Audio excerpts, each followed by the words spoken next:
Election commission का डस्का ज़िमनी इंतखाब पर फैसला महफूज, कुछ देर में सुनाया जाएगा। नून लीग की मुतनाज़ 20 पोलिंग स्टेशन के वोटों का फोरेंसिक कराने की इस्तदा। सलमान अकरम राजा ने दलाइल दिए, मुनज़्ज़म धांधली की गई साजिश पोलिंग के दिन से पहले ही शुरू हो चुकी थी। पाबंदी के बावजूद जुल्फ़िकार वर्ग को DSP लगाया गया। पोलिंग स्टेशन को टारगेट करके वोटिंग 22% से कम होने दी गई।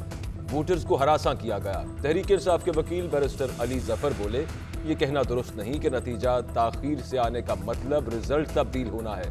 प्रिजाइडिंग अफसरान की RO ऑफिस पहुंचने का वक्त मुकर्रर नहीं। सुबह से शाम तक मोबाइल की बैटरीज खत्म हो जाती हैं। नून लीग का एक बार फिर डस्का ज़िमनी इलेक्शन दोबारा कराने का मुतालिबा। वजीर आजम धांधली में मुलव्विस हैं, आला सतह पर मनसूबाबंदी की गई। इमरान खान और वजीर आला पंजाब बताएं कि इस महकमे के जरिए प्रिजाइडिंग अफसरान को उठवाया गया। शाहिद खाकान अब्बासी बोले, वजीर आजम इमरान खान और वज़रा का एहतसाब कौन करेगा? 20 प्रिजाइडिंग अफसरान वोटों समेत गायब हो गए। क्या पोलिंग अमले को गायब करना जुर्म नहीं? नून लीग ने डस्का ज़िमनी इलेक्शन में धांधली के सबूत नहीं दिए। शिबली फराज कहते हैं, मफरूजों पर एतराज किया गया। वजीर आजम ने 20 पोलिंग स्टेशन में रीपोलिंग का चैलेंज कबूल किया। नून लीग ने हमेशा फ्रॉड और धांधली से इलेक्शन जीते। शो ऑफ हैंड पर इनका रवैया मुनाफिकाना है। उन्होंने हमेशा पैसे की सियासत की। सेनेट इलेक्शन के लिए सौदागर बैठे हुए हैं। उस्मान डार बोले, इलेक्शन कमीशन का फैसला कबूल करेंगे। सियासी जमातें सेनेट इलेक्शन में करप्ट प्रैक्टिस को तस्लीम कर रही हैं। करप्शन के खात्मे के लिए तरमीम क्यों नहीं की जा रही? आपने वीडियो भी देखी हैं। क्या आप दोबारा वही करना चाहते हैं? चीफ जस्टिस के सदारती रेफरेंस में रिमार्क्स। आइन में किसी इलेक्शन को भी खुफिया बैलेट के जरिए करवाने का नहीं कहा गया। दर हकीकत इलेक्शन का मतलब ही सीक्रेट बैलेट है। करप्ट प्रैक्टिस के इल्जामात को बैलेट पेपर के साथ मुंसलिक नहीं किया जा सकता, शवाहिद के जरिए अलहदा करना होता है। वकील पाकिस्तान बार काउंसिल के दलाइल मुकम्मल। जस्टिस एजाजुल हसन ने कहा, बैलेट पेपर खुद एक सबूत है। अगर रकम और बैलेट पेपर का ताल्लुक सामने आए तो इलेक्शन कमीशन को चेक रखना चाहिए। चौकीदार खड़ा करेंगे तो ही बचा पाएगा।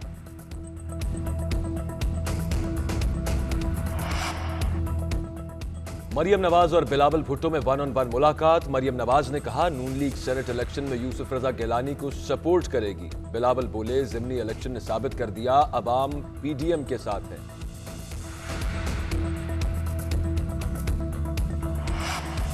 करम एजेंसी और डस्का इलेक्शन में धांधली से नताइज तब्दील किए गए। पोलिंग अफसरान धांधली में मुलव्विस या बेबस थे। मौलाना फजलुर रहमान कहते हैं, नताइज को तस्लीम नहीं करेंगे। फजलुर रहमान का फाटा की खुसूसी हैसियत बहाल करने का मुतालिबा। कहा, फाटा इंजमाम के बाद वहाँ कोई नया कानून है न पुराना। जनूबी वजीरिस्तान की इंतजामिया या तो बेबस है या चाहती है कि कबाइल आपस में लड़ें। अमन की जानिब बड़ा कदम। पाक भारत DGMOs का हॉटलाइन पर राबता। सीज फायर मुआहदों पर अमल पैरा होने का अयादा। LOC पर दो तरफा सूरत हाल का जायजा। बाहमी मुफाद और अमन की खातिर दोनों अतराफ का कोर इशूज तहफ़्फ़ुज़ात हल करने पर इत्तफाक। हॉटलाइन राबते के मौजूदा तरीकाकार पर मुज़ाकरात। DG ISPR कहते हैं, DGMOs के दरमियान अच्छे माहौल में गुफ्तगू हुई। भारत की जानिब से 2014 से LOC पर फायरिंग के वाक़यात में बहुत ज्यादा इजाफा हुआ। DGMOs के दरमियान गुफ्तगू में 2003 के सीज फायर मायदे पर अमल दरामद पर इत्तफाक हुआ। भारत को सीज फायर मुआहिदे पर नेक नियति से अमल करना चाहिए। शाह महमूद कुरैशी कहते हैं, ये एक आगाज हो सकता है इस माहौल का जो भारत ने 5 अगस्त को बिगाड़ा था। LOC के खिलाफ वर्जियों से मासूम शहरियों का नुकसान हो रहा था। मुईद यूसुफ ने कहा, पाकिस्तान की काविशों से भारत खित्ते में अमन के लिए बाहमी मुफाहमत पर अमल पैरा हुआ। मसला कश्मीर को अक़वाम मुत्तहिदा की करारदादों के मुताबिक हल होना चाहिए। 1 मार्च से तालीमी सरगर्मियां मुकम्मल बहाल। वफाकी वज़ीर तालीम शफकत महमूद कहते हैं, स्कूल्स में क्लासेस 5 दिन होंगी। दफातर में 50% मुलाजिमीन के काम करने की शर्त भी खत्म। 15 मार्च से इनडोर शादियों की इजाज़त होगी। पाकिस्तान में कोरोना से मजीद 64 अमवात। मुहलिक वायरस से इंतकाल करने वालों की तादाद 12,772। 24 घंटे में 1,361 केसेस रिपोर्ट। एक्टिव केसेस की तादाद 23,281 रह गई। शहजाद अकबर ने तौहीन अदालत केस में गैर मशरूत मुआफ़ी मांग ली। अदालत में बयान दिया, तौहीन अदालत का सोच भी नहीं सकते। अपने आप को अदालत के रहमो करम पर छोड़ता हूँ। पता नहीं मुझे क्यों फरीक बनाया गया।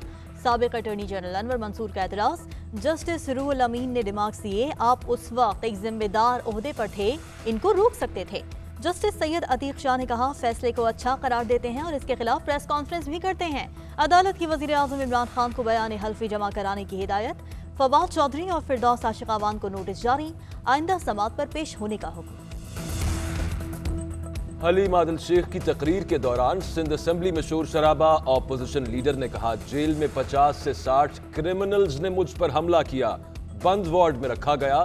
ऑपोजिशन लीडर बनने के बाद भाई और कजन के फार्म हाउसेस पर हमला किया गया, इनके आखिरी दिन आने वाले हैं। सईद गनी बोले, हलीम आदिल शेख को सिक्योरिटी के बायस बंद कमरे में रखा गया था। सांप वाला मामला भी ड्रामा लगता है, बाजू और पांव की पट्टी खुलवा लें, जख्म का अंदाजा हो जाएगा। सेनेट के लिए तहरीक इंसाफ के उम्मीदवार सैफुल्लाह अबड़ो के लिए रिलीफ। नाअहल करार देने का रिटर्निंग अफसर का फैसला कलअदम करार। इलेक्शन लड़ने की इजाजत। उधर रऊफ सिद्दीकी की नाअहली बरकरार। रिटर्निंग अफसर के फैसले के खिलाफ MQM रहनुमा की दरखास्त मुस्तरद कर दी गई। सेनेट इलेक्शन के लिए कागजात नामजदगी वापस लेने का आज आखिरी रोज। दस्तबरदार होने वाले उम्मीदवार शाम 5 बजे तक कागजात नामजदगी वापस ले सकते हैं। सेनेट उम्मीदवारों की हतमी फहरिस्त कल जारी की जाएगी। सेनेट इलेक्शन के लिए पोलिंग 3 मार्च को होगी। आशियान इकबाल रेफरेंस पर समाअत। शहबाज शरीफ अदालत में पेश, बयान दिया, हल्फन कहता हूँ फ्रॉड केस बनाया गया।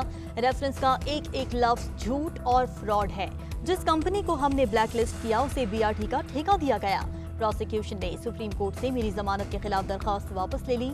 मैंने और मेरी टीम ने कौम का पैसा बचाया। साबिक चीफ जस्टिस ने भी कहा, पंजाब हुकूमत ने खजाने को तहफ्फुज़ दिया।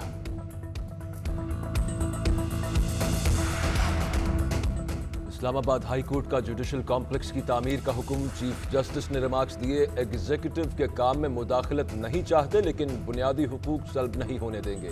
ब्यूरोक्रेटिक मसाइल में ना उलझाएं, 30 रोज में पेशरफ्त रिपोर्ट जमा कराएं। सेक्रेटरी कानून ने कहा, जुडिशल कॉम्प्लेक्स का PC1 आज मंजूर हो जाएगा।